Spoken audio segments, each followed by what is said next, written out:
3 तलाक का बिल कौन लेकर आया? बीजेपी लेकर के आई। अगर बात किया जाए CNRC का बिल कौन लेकर आया? बीजेपी लेकर के आई। तो जब बीजेपी लेकर आया तो मुसलमानों के लिए सबसे बड़ी खतरे की पार्टी कौन सी? बीजेपी हमारी खुली दुश्मन है, हम उससे बचेंगे। आप देख रहे हैं कि इस वक्त में कितना मुसलमानों के ऊपर जुल्म हो रहा है। कभी किसी को पेशाब पिलाया जा रहा है, कभी किसी को थूक चटवाया जा रहा है। तन्हा एक शख्स बोला था जो हमारी शरीयत की क़यादत कर रहा था, जनाब असदुद्दीन ओवैसी साहब। बीजेपी को मैं नहीं कह सकता, सिर्फ मैं एक बात कहूँगा, एक तो होता है जाहिर में और एक तो छुपा हुआ। हमारे लिए एक आदमी जो जाहिर में है उससे हम बच सकते हैं, लेकिन ये तो आस्तीन के साथ ये भी तो है। कौन सा मौका है इन्होंने लोगों ने हमें नहीं सताया? कौन सा मौका ऐसा है? ये सामने रहे, मुजफ्फरनगर के अंदर रहे, इनकी सरकार है, क्या इन्हें मालूम नहीं है? वहाँ पर जाकर के कमेटी वो पूरी मीटिंग हो रही है, पंचायत बुलाई जा रही है, क्या उसको रोकथाम नहीं कर सकते थे? अगले साल कर सकते थे, लेकिन चाहते हैं कि ये झगड़ा होगा, हिंदू मुसलमान का झगड़ा होगा, इनको आपस में लड़ाया जाएगा और लड़ा करके मुसलमान हमारी तरफ होंगे और हिंदू बीजेपी की तरफ होंगे। या तो वो जीतेंगे या जीतेंगे, लेकिन हमें सामने कहीं आने नहीं दे रहेंगे ये बिल्कुल। लेकिन इंशाल्लाह इस बार जो है असदुद्दीन ओवैसी अपनी ये हमारी पार्टी को लेकर के उत्तर प्रदेश में जो उतरे हैं और इंशाल्लाह इसका पूरा भरपूर हम लोग साथ देंगे और इसका पूरी जनता साथ देगी और मेरठ के लोग इस बार जो है एक इतिहास लिख करके दिखला देंगे।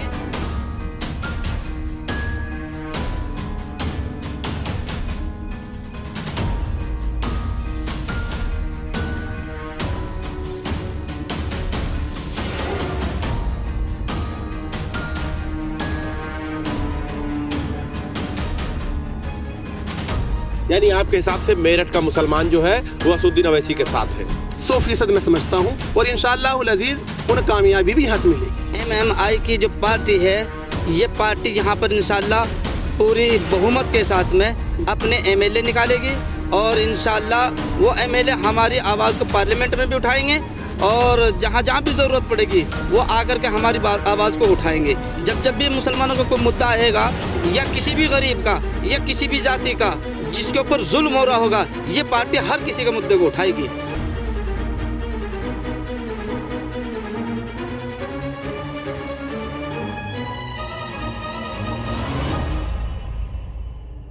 हमारे खास प्रोग्राम जनता का हिंद में आपका स्वागत है। मेरा नाम मोहम्मद ज़ैफ है।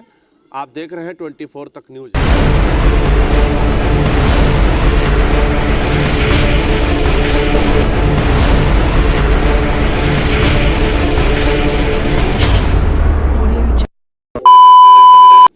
इस वक्त हमारी जो चुनावी यात्रा है वो जिला मेरठ में है और मेरठ में हमारे साथ जो बात करने के लिए मौजूद है वो मेरठ की जनता है।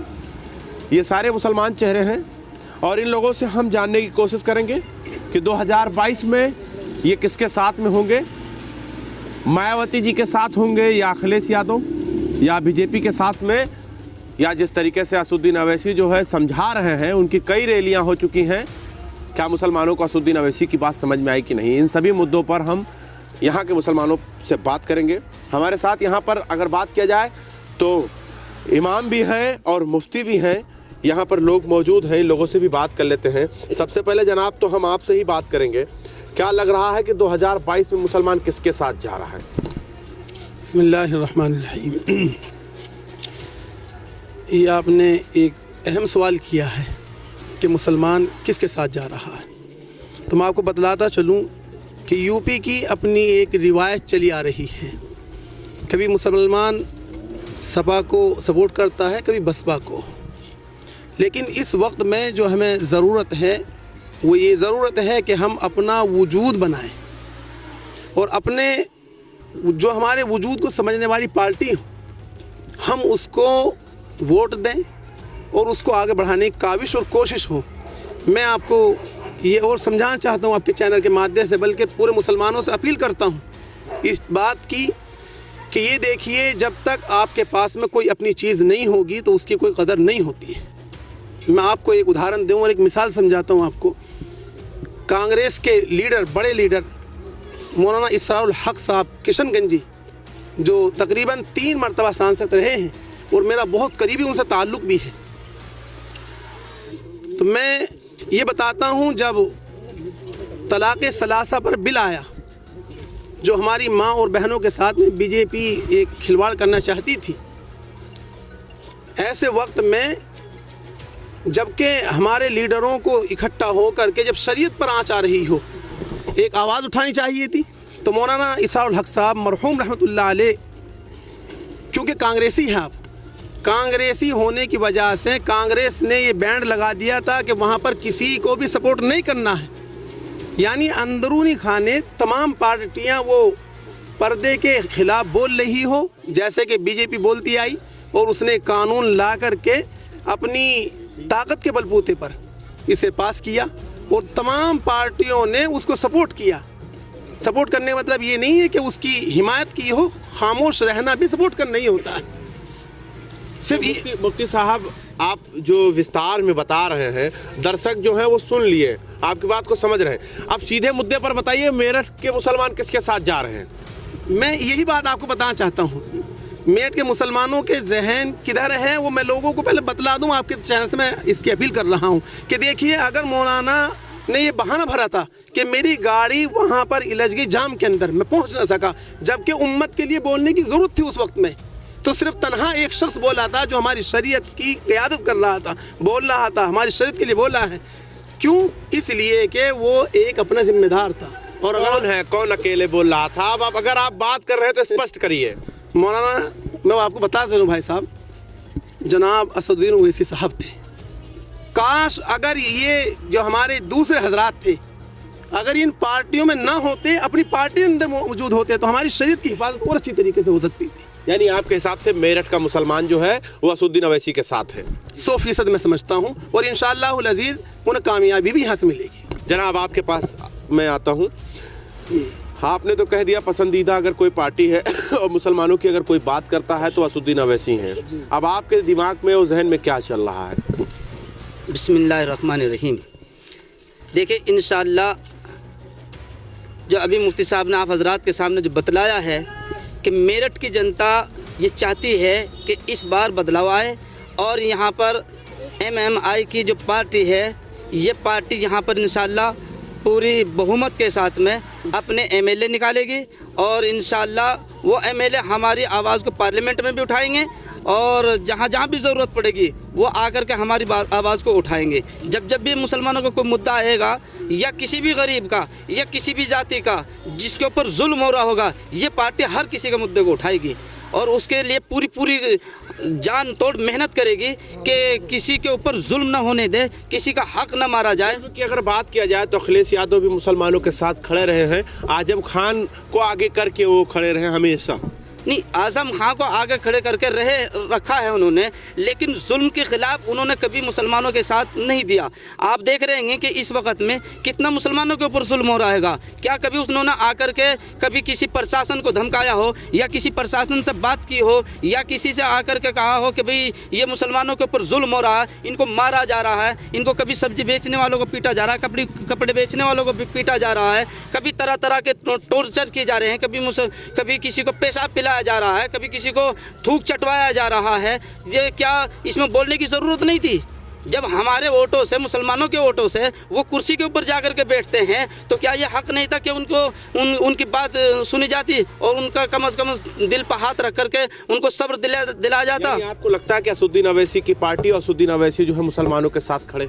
हाँ जी, उनके साथ खड़े हैं, हर तरीके से खड़े हैं। अभी जब बिल पास हुआ था, इस बिल में असदुद्दीन ओवैसी ही तो थे जिन्होंने मुसलमानों की बात को लेकर के और मुस्लिमों की बात को लेकर के और बाकायदा आवाज़ उठाई और वहाँ पर बिल को भी फाड़ा है, सिर्फ इसी वजह से कि वो मुसलमानों का एक दर्द चाहते हैं, समझते हैं कि मुसलमानों के ऊपर जो जुल्म हो रहा है, अत्याचार हो रहा है, इससे किस तरह निपटा जाएगा। अगर बात किया जाए तो ये जो मेरठ है, मेरठ समाजवादी का गढ़ माना गया है, लेकिन पहली बार असदुद्दीन ओवैसी के रैली के बाद यहाँ पर जो माहौल बना हुआ है वो आप स्क्रीन पर देख रहे हैं और सुन रहे हैं कि यहाँ के मुसलमानों के जहन में जो है वो इस वक्त असदुद्दीन ओवैसी चल रहे हैं। लेकिन असदुद्दीन ओवैसी जहन में चल रहे हैं, क्या वो वोट पे चोट डालेगा कि नहीं डालेगा? हाँ, बिल्कुल डालेंगे। हाँ, क्योंकि देखो, हाँ, क्योंकि ऐसा है, हाँ, क्योंकि मुसलमानों के साथ धोखा हो रहा है कि हाँ भाई वोट दी, सपोर्ट करा, मुसलमानों ने समाजवादी को भी सपोर्ट करा और लोगों को भी सपोर्ट, क्या है आखिर में फिर धोखा मिला है। इसलिए क्या है, तो इसलिए भी हर आदमी चाहता है कि भाई रोज़गार बढ़े, लोगों के अंदर जो है खूब अच्छे लोग तरक्की करें, तो इसलिए चाहते हैं कि भाई हमारा कोई बड़ा रहबर हो कोई। पसंदीदा पार्टी होने से कोई बड़ी बात नहीं है, लेकिन वोट पड़ना बड़ी बात होती है। वोट में तब्दील होगा कि नहीं, ये पसंदीदा ये फॉलोअर्स जो हैं ये वोट में तब्दील होगा कि नहीं होगा? बिल्कुल होगा जी। कितना होगा कारी साहब, आप बताइए कितना होगा? ये कम अज कम 80% इस बार जो है मुसलमान क्या नाम ओवैसी के साथ में है, असदुद्दीन ओवैसी के साथ में है। मेरठ के साथ में, मेरठ की जनता, हमने भी इसके सर्वे किया है, हम भी लोगों में मालूमात करते रहते हैं कि आप किसको पसंद करेंगे, तो 80% लोग यहाँ की जनता मुसलमान जो हैं वो असदुद्दीन ओवैसी के साथ में है, जो पार्टी को सपोर्ट कर रहे हैं। अच्छा, अगर मसले की बात किया जाए तो इस तरीके से देखिए अखिलेश यादव के साथ बड़े बड़े नेता जो है शामिल हो रहे हैं। अब तो समाजवादी जो है मजबूत हो चुकी है। देखिए हमारे साथ कारी साहब भी जुड़ चुके हैं, यहाँ के जिम्मेदार हैं कारी साहब। तो कारी साहब से भी सवाल पूछ लेते हैं, शायद आपके पास जवाब होगा। इस वक्त अखिलेश यादव का कारवा देखिए बढ़ता जा रहा है। उनके कुंबे की बात किया जाए, कबीले की बात किया जाए, उनका कबीला बढ़ रहा है, उसका ग्रोथ हो रहा है। लगातार बड़े बड़े नेता उनमें शामिल हो रहे हैं। बड़े बड़े नेता तो शामिल हो रहे हैं, लेकिन जहाँ तक हमारी बात है और हमारी मुस्लिम कम्युनिटी की बात है और पिछड़ी जाति के जितने लोगों की बात है, तो वो लोग सब ओवैसी साहब के साथ हैं। हम लोग पूरे बहुमत के साथ, पूरे समर्थन के साथ में ओवैसी साहब को वोट देना चाहते हैं और इंशाल्लाह बहुत सीटें जीत कर हम विधानसभा में पहुँचेंगे। नहीं, जीत कर जाएंगे, चलिए मैं मान लेता हूँ, तर्क है आपकी बात में कि जीत कर आप जाएंगे। हर एक इंसान दावा करता है, जाने की बात करता है, लेकिन जिस तरीके से उत्तर प्रदेश अगर आपको जीतना है तो बड़े नेताओं की ज़रूरत है। असदुद्दीन ओवैसी के पार्टी में कौन बड़ा नेता है आपके हिसाब से? नहीं, हमारी पार्टी में भी बहुत सारे बड़े नेता शामिल हुए हैं। कल भी मैंने खबर में पढ़ा था कि वो कई ज़िलों के बसपा के जो पूर्व विधायक रह चुके हैं वो भी हमारे साथ शामिल हो चुके हैं। और इधर संभल में भी एक विधायक जो पहले सपा से विधायक रह चुके हैं वो भी हमारे साथ में शामिल हो चुके हैं। ये खबर आए दिन बढ़ती जा रही है। इंशाल्लाह हमारी पार्टी में भी बड़े बड़े नेता और बड़ा बड़ा चेहरा इंशाल्लाह शामिल होता रहेगा और अभी मौजूद भी है। तो मेरठ के लोग कैसे बदल गए? कारी साहब और मुफ्ती साहब दोनों लोग बताइए कि मेरठ के लोग कैसे बदल गए? देखिए, जिस कौम पर जुल्म होता है वो अपना हामी और मददगार तलाश करती है। आप जब हमारी मदद के लिए खड़े होंगे, वो कोई भी हो, तो हम उसकी अपने मजलूम होने की हैसियत से एक सहारा तलाश करते हैं। और सहारा जहां हमें नज़र आ रहा है, जो हमारी शरीयत सुन्नत और तमाम हिंदू या मुसलमान हो, मजलूमों की आवाज़ उठाने वाला कोई शख्स है वाहिद, तो मैं समझता हूँ जनाब असदुद्दीन ओवैसी साहब हैं। और हम ये चाहते हैं, मैं आज भी आपके चैनल से अपील कर रहा हूँ कि हम ये ना समझें मुसलमानों की पार्टी है, ये मजलूमों की पार्टी है। मजलूम मुसलमान भी हो सकता है, दलित भी हो सकता है, पिछड़ी जो ये होती है दूसरी कौमें, इनका भी कोई शख्स हो सकता है। तो मैं समझता हूँ मुसलमानों की सिर्फ ये पार्टी नहीं है, बल्कि मजलूमों की पार्टी है। और मजलूम आदमी अपना हामी और मदद चाहता है, यह मददगार है। तो अदर पार्टी क्यों गठबंधन नहीं कर रही है असदुद्दीन ओवैसी को? इनको दरकिनार क्यों किया जा रहा है? किन्होंने नहीं किया? अखिलेश यादव ने दरकिनार कर दिया है। जी मैं बता रहा हूँ, वजह यह है, ये खौफ बिठाना चाहते हैं। हम मुसलमान और हिंदू मिल करके, हिंदुस्तान की एक तहजीब है। आप मुझे 1 मिनट दें, ये 5 उंगलियां हैं, लेकिन अगर इनमें से छोटी या बड़ी कोई सी उंगली को निकाल दो, इस पंजे की खूबसूरती ख़त्म होगी। अब ये करते क्या है कि हिंदुस्तान के अंदर मुसलमान हैं, सिख है, ईसाई, सब मिल करके एक जगह इसकी खूबसूरती है। अब ये करना क्या चाहते हैं सियासती तौर पर कि मुसलमानों को डराएंगे बीजेपी से, और अखिलेश साहब का नाम लेकर के कि अगर मैंने मुसलमानों का नाम ले लिया तो फिर मुझसे हिंदू कट जाएंगे। ऐसा नहीं है, हिंदू हमसे कट नहीं सकता, हिंदू हमारे साथ रहता है और हम हिंदू भाई के साथ रहते हैं। ये तो सिर्फ इनकी राजनीति है कि अगर हमने मुसलमानों का नाम ले लिया या फिर हमने असदुद्दीन के साथ। जाहिर सी बात है 3 तलाक का बिल कौन लेकर आया? बीजेपी लेकर के आई। अगर बात किया जाए CNRC का बिल कौन लेकर आया? बीजेपी लेकर के आई। तो जब बीजेपी लेकर आया तो मुसलमानों के लिए सबसे बड़ी खतरे की पार्टी कौन सी है? बहुत बढ़िया, मैं आपको बतला दूंगा। सबसे बड़ी पार्टी पहले बताए कौन सी है खतरे की? बीजेपी है ना? मेरी बात में बीजेपी को मैं नहीं कह सकता, सिर्फ मैं एक बात कहूंगा, एक तो होता है जाहिर में और एक तो छुपा हुआ। हमारे लिए एक आदमी जो जाहिर में है उससे हम बच सकते हैं। बीजेपी हमारी खुली दुश्मन है, हम उससे बचेंगे, लेकिन ये तो आस्तीन के सांप ये भी तो है। कौन सा मौका है जिन्होंने लोगों ने हमें नहीं सताया है? कौन सा मौका ऐसा है? ये सामने रहे, मुजफ्फरनगर के अंदर रहे, इनकी सरकार है, क्या इन्हें मालूम नहीं है वहाँ पर जाकर के कमेटी वो पूरी मीटिंग हो रही है, पंचायत बुलाई जा रही है, क्या उसको रोकथाम नहीं कर सकते थे? अगले साहब कर सकते थे, सब ये मिलजुल कर के लोगों ने काम किया। काश लोग हमारे वहाँ पर खड़े होते, जैसा आपको बता रहा हूँ मैं, अगर हमारी एक पार्टी होती, हमें कोई मजबूर करने वाला ना होता, कायद हमारा चाहिए, कायद हमारा हो, उसके अंदर कोई सी भी आदमी। जी साहब, आप इमाम हैं जी, और आप लोगों को अपील कर रहे हैं पार्टी के लिए, डर नहीं लग रहा है बीजेपी से? देखिए यहाँ पर अपील करते हुए मुसलमान को नहीं, किसी को भी डर नहीं लगता है। ये हमारे हिंदुस्तान की खूबसूरती है, आइन ने हक दिया है, कानून ने हमें हक दिया है बोलने का, ये तो खूबसूरती है। अगर हम डरेंगे तो हिंदुस्तान की खूबसूरती खाक में मिल जाएगी।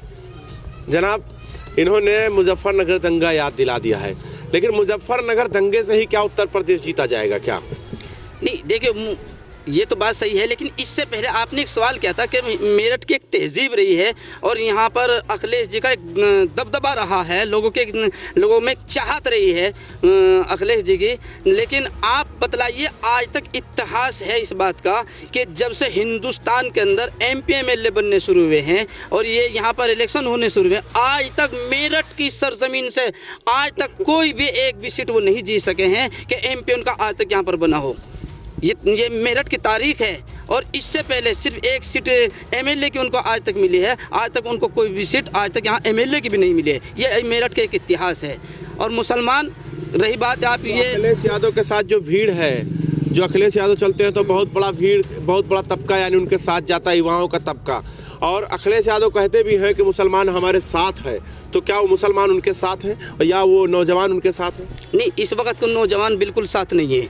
ये जितने भी इस वक्त में आप देख रहे हैं, कोई भी एक भी आदमी इस वक्त में साथ नहीं है। और रही बात ये कि जो मुजफ्फरनगर के जो आपने बात छेड़ी हैगी कि मुजफ्फरनगर में जो झगड़ा हुआ है उसके बलबूते पे जो इलेक्शन जीता जा रहा है या इलेक्शन जीतने की कोशिश की जा रही है, ये तो वाकई ये आपस में लड़ा करके, झगड़े करा करके और ये दंगे करा करके अपने पाले में मुसलमानों को डालना चाहते हैं। हालांकि उसमें करा कुछ नहीं हैगा, लेकिन चाहते हैं कि ये झगड़ा होगा, हिंदू मुसलमान का झगड़ा होगा, इनको आपस में लड़ाया जाएगा और लड़ा करके मुसलमान हमारी तरफ होंगे और हिंदू बीजेपी की तरफ होंगे, या तो वो जीतेंगे या जीतेंगे। लेकिन हमें सामने कहीं आने नहीं दे रहेंगे ये बिल्कुल। लेकिन इंशाल्लाह इस बार जो है असदुद्दीन ओवैसी अपनी ये हमारी पार्टी को लेकर के उत्तर प्रदेश में जो उतरे हैं और इंशाल्लाह इसका पूरा भरपूर हम लोग साथ देंगे और इसका पूरी जनता साथ देगी। और मेरठ के लोग इस बार जो है एक इतिहास लिख करके दिखला देंगे कि यहाँ से मेरठ के अंदर से MMI को और असदुद्दीन इस पार्टी को कितने वोट मिलते हैं, दूसरों को कितने मिलते हैं, इस पार्टी को कितने मिलते हैं। सीधे सीधे मुद्दे पर बात करते हैं। आप मुफ्ती हैं और मैं जानना चाहता हूं कि अगर दुआ देना चाहेंगे कि कितने सीट मिले, तो दुआ में आप जो है असदुद्दीन ओवैसी को कितना सीट देना चाहेंगे उत्तर प्रदेश के अंदर? देखिए, इंशाल्लाह हम तो ये दुआ मांग रहे हैं कि इतनी सीटें मिलें जितनी उत्तर प्रदेश के अंदर 400 जो कुछ सीटें हैं, हम तो ये उम्मीद करते हैं कि देने वाली ज़ात तो उसकी हैगी, उसकी ज़ात हैगी। अगर हम ये देखें कि कितने लोग साथ हैं, कितने नहीं हैं, कितनी आएंगी, कितने नहीं आएंगी, कमी और ज्यादती के बलबूते पर कभी ना इलेक्शन लड़ेगा, ना कभी कोई काम हुआगा। कितना मांग रहे हैं? इतनी दुआ मांग रहे हैं कि जो कुर्सी पर बैठने के लिए जितनी सीटें चाहिए हैं उससे भी कहीं ज़्यादा इंशाल्लाह इस पार्टी को सीटें मिलनी चाहिए। मैं दुआ तो ये है कि सदर साहब जितने कैंडिडेट उतारे अल्लाह सबको कामयाब करें। और दरख्वास्त मुसलमानों से ये है कि जो भी कैंडिडेट आए उसको कामयाब करने की कोशिश करें। मैं तो यही चाहता हूँ कि भाई देखो, हाँ, अगर जो भी रहबर हमें मिले, जो भी हमारे यहाँ क्या नाम जी बैठे है, भाई वो सबके हक में सोचे और सबका हक देने वाला बने। क्योंकि हमारे ये इतिहास है इस बात का कि हमारे बड़े जब भी कुर्सी पे बैठे हैं उन्होंने सबके लिए सोचा है। मेरठ की जनता में सारे लोग शामिल हैं, दुआ में क्या मांग रहे हैं और क्या चाहते हैं उत्तर प्रदेश की सियासत से? जी, मैं तो ये चाहता हूँ कि जितनी सीट AM पार्टी लड़े वो सारी जीते इंशाल्लाह। और हम इस चीज़ के लिए मेहनत कर रहे हैं और लोगों को बता भी रहे हैं कि हमारे हक़ की आवाज़ असदुद्दीन ओवैसी उठा रहे हैं। जब वो हमारे हक़ के लिए बोलते हैं तो हमारा भी फ़र्ज़ बनता है कि हम उन्हें वोट करें और पतंग के निशान पर वोट दबाएं 10 फरवरी को। इंशाअल्लाह असदुद्दीन ओवैसी को हमें उत्तर प्रदेश में कामयाब करना है जी। 10 फरवरी को वोट की अपील कर रहे हैं ये लोग, मेरठ के लोग जो हमारे साथ मौजूद थे। लेकिन सबसे बड़ी बात है कि लगातार अखिलेश यादव का कुंबा यानी कबीला जो है वो मजबूत हो रहा है उत्तर प्रदेश के अंदर।